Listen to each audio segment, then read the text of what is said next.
네, 이번 소식은 안유서 리포터가 준비를 했는데요. 네. 충북 11개 시군 중 한 곳을 다녀왔는데 작지만 강한 곳 다녀오셨다면서요. 맞습니다. 이곳은 규모는 작지만 주민들이 자신들의 삶터를 사랑하는 마음은 절대 작지 않은 아주 알찬 자치단체입니다. 풀뿌리 민주주의라는 말이 딱 들어맞는, 그래서 더 행복하고 더 강한 곳이었는데요. 국가균형 발전의 좋은 모델로 평가받고 있는 이곳, 어딘지 궁금하시죠? 지금 소개해드립니다. 시청자 여러분 안녕하십니까. 제가 나와 있는 이곳은 몸에 좋은 인삼의 고장, 청정자연이 함께하는 힐링의 고장 증평입니다. 얼마 전 이 증평에 아주 경사스러운 일이 있었다고 하는데요. 무슨 일인지 궁금하긴 하지만 일단 축하부터 드리겠습니다. 컨그레츄레이션.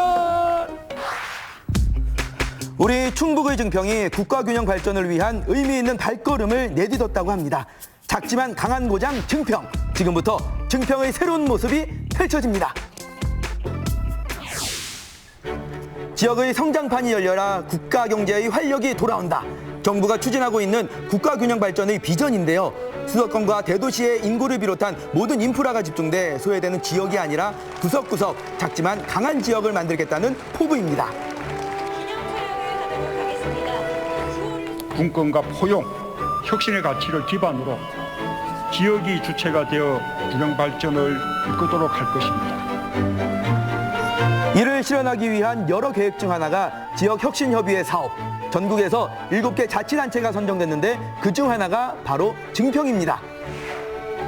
우리 증평이 정부의 지역혁신협의회 이 사업에 선정이 됐는데 네. 어떻게 어필을 했길래 사업에 선정이 될 수 있었던 건가요? 이게 뭐 전국에 7개 선정됐잖아요. 예. 이거 대단한 일이거든요. 근데 저희들이 어필하기는 증평이 작은 특징을 갖고 있어요. 일업일면으로 행정체계도 전국 최소거든요.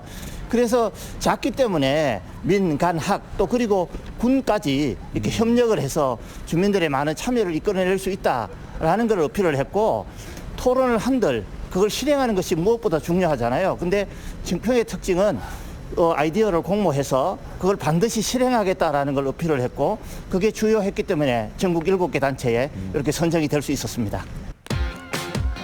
눈에 보이는 변화들을 이끌어내기 위해서는 도 단위의 광역자치단체 주도가 아닌 시, 군, 구 단위의 자치단체들의 적극적인 협력이 중요했는데요. 그 지역의 주민들과 각 분야의 단체들이 어떻게 마음을 모으고 아이디어를 내느냐가 진정한 국가균형 발전의 초석이라는 거죠. 더 행복하고 강한 증평을 만들어 나가는 일에 우리 지역혁신협의회가 큰 역할을 했다라고 들었거든요. 증평군과 여러 가지 사업을 하면서 감회도 남다르셨을 것 같은데요. 네, 지금 지역혁신협의회가 2020년 올 한 해 이뤄낸 성과는 상당히 많다고 생각을 합니다.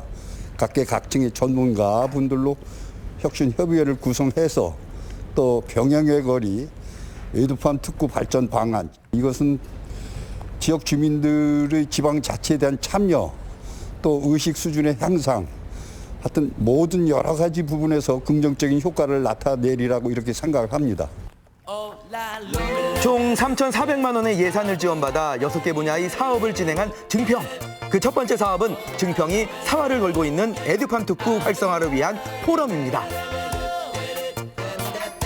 하드웨어는 어느 정도 갖춰졌지만 이 안에 어떤 프로그램을 넣고 또 앞으로 더 어떻게 활성화시킬 것인가에 관해서는 또 민간군이 합쳐서 이렇게 함께 토론하는 이 기회가 필요했습니다. 그래서 에듀팜 포럼을 통해서 지역혁신협의회가 지역과 또 에듀팜 특구가 어떻게 연계되고 좀 더 앞으로 활성화를 어떻게 시킬 것인가에 관해서 함께 토론하는 그런 차원에서 에듀팜 포럼을 개최하게 됐던 것입니다.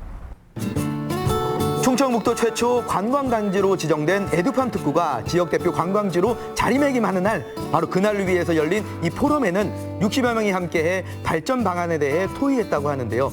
여러 사람들의 지혜가 모인 만큼 더 발전해가는 에듀팜 특구의 모습 기대해봐도 좋겠죠? 두 번째 사업을 소개하기 위해 찾은 곳, 아니 그런데 여기 분위기가 어쩐지 심상치가 않습니다. 군대에 갔다 온 남자들이 다시 꾸고 싶지 않은 꿈 1위가 바로 재입대하는 꿈이잖아요. 그런데 왜 저를 여기로 데려오신 겁니까? 혹시 막 입대시키는 거 아니에요, 저? 아이고, 그건 아니고요.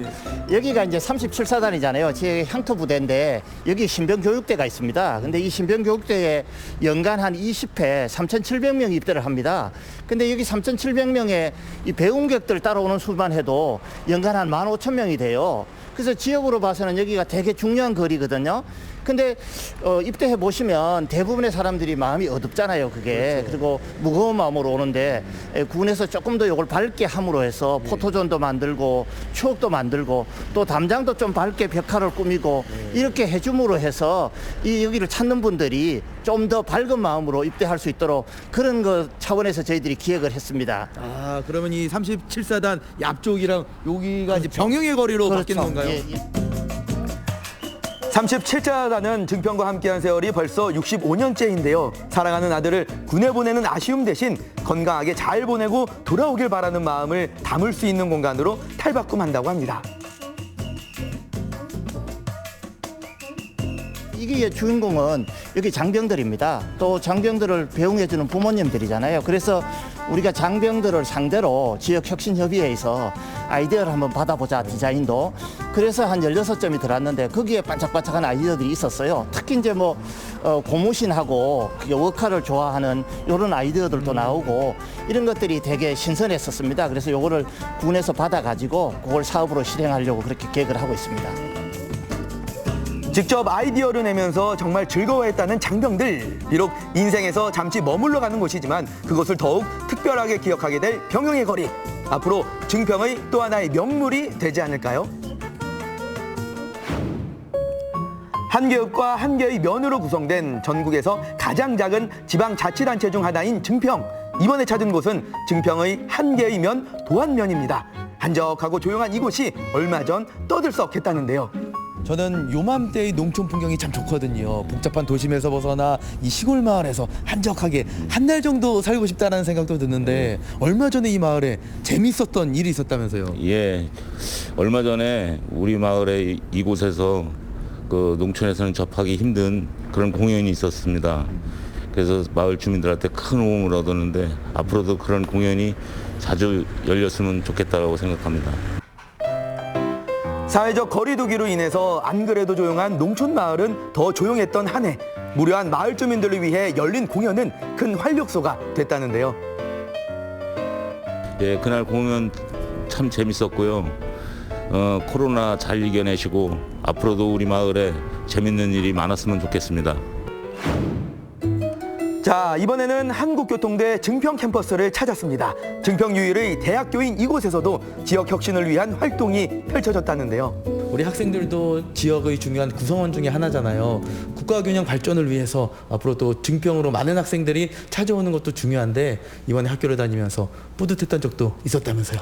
지난 10월에 축제를 진행했었는데요. 코로나로 인해서 이제 기획하고 준비해야 될 부분들이 많다 보니까 캠퍼스 축제 예산에서 아무래도 좀 넉넉하지 못한 편이었습니다. 네, 그래서 이번에 증평군에서 근데 지역혁신협의회와 연계를 또 사업을 해주셔서 많은 물품이나 예산 방면에서 네, 넉넉하게 지원을 받아서 무사히 축제를 잘 끝낼 수 있었고요. 코로나와 시험 기간으로 인해서 많이 지쳐있을 학우분들에게도 저희도 좋은 선물을 해준 것 같아서 네, 뿌듯했습니다. 대학 생활의 꽃 축제, 그 축제를 즐겁게 보낸 기억은 증평에 대한 좋은 기억을 남기기에 충분한데요. 이런 좋은 기억들이 쌓이고 쌓여 증평에 머무는 사람들이 더 행복해지는 거겠죠. 학교와 함께한 사업은 이뿐만이 아닙니다. 지난해 문을 연 4D 바이오 융합 소재 산업화 지원센터의 활성화를 위한 포럼도 개최됐다고 합니다. 여기는 이름이 약간 어려워요. 4D 바이오 융합 소재 산업화 지원센터. 네. 네, 어렵네요. 네, 4D 센터로 이렇게 말씀을 하셔도 좋고요. 아, 진작에 말씀을 해주시지. 네. 근데 이름을 딱 들었을 때 네. 뭔가 요즘 뜨는 산업과 관련이 있을 것 같다라는 생각이 들었거든요. 예, 기업들이 지금 필요한 것들이 뭐가 있냐면 첫 번째는 원천 기술 개발, 그다음에 품질 분석, 그리고 생산 이런 것들이 사실 필요한데 저희 센터에서는 한번 기업이 방문하시면 그런 것들을 한 번에 해결할 수 있는 그런 지원센터로 되어 있습니다. 특히 바이오 융합 소재, 그리고 의약품 소재, 화장품 소재, 그다음에 식품 기능성 소재 이런 것들을 다 지금 R&D부터 다 이렇게 지원하고 있어서 기업들이 한번 방문하시면 저희들이 여기 장비들도 굉장히 잘 돼 있어서 그런 것들을 보시면 엄청나게 그 지원을 받을 수 있을 곳이다라고 그런 느낌을 받을 것입니다. 4D 바이오 융합 소재 분야의 중소벤처기업 창업 보육과 연구개발 지원 역할을 하게 될 센터. 예산 부족으로 활성화 논의를 위한 자리 마련이 어려운 중에 지역혁신협의회가 손을 뻗은 건데요. 큰 예산은 아니었지만 그래도 나름대로 그 범위 안에서 그 기업들도 만날 수 있는 그런 기회가 가져서 좋았고요. 그리고 특히 이제 어떤 기업들은 자기네 어떤 애로 기술을 좀 가져와서 이렇게 설명하는 시간을 가졌습니다. 그래서 제가 잘 듣고 좀 지원할 수 있는 방안들을 만들어냈고요. 그 차차 이제 이게 좀 예산이 좀 늘어나고 장기적으로 지원이 된다라고 하면 좀 기업들의 매출의 향상에 좀 큰 도움이 될 거라고 저는 생각을 하고 있습니다. 지방자치는 지역의 주민들로부터 시작된다. 증평군이 보여준 지역혁신협의회의 활동들은 국가균형 발전의 좋은 모델이 됐는데요. 앞으로도 이런 활동들이 이어져 작지만 강한 증평, 행복한 증평이 실현되길 기대해봅니다. 증평군 지역혁신협의회 파이팅!